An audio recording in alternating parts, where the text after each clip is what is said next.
Dear students, today I am going to tell you an interesting story, and the name of the story is Unity is Strength. I think most of the students have heard it. But let's start.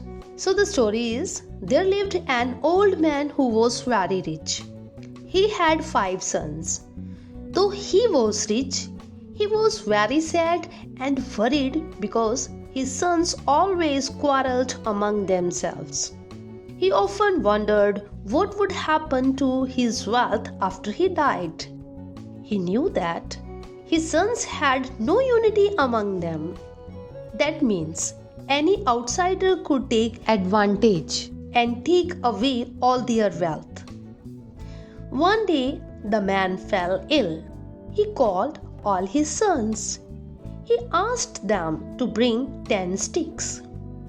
He tied 5 sticks in a bundle and gave the remaining sticks, one each to his 5 sons.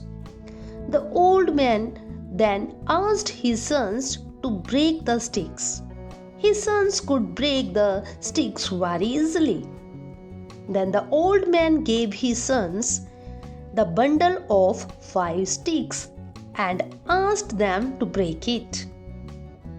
One by one, all his 5 sons attempted to break the bundle but failed.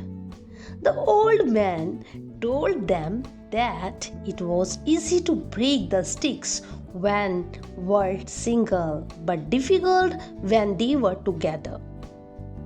The man's 5 sons realized that unity is strength, and they never fought among themselves ever again.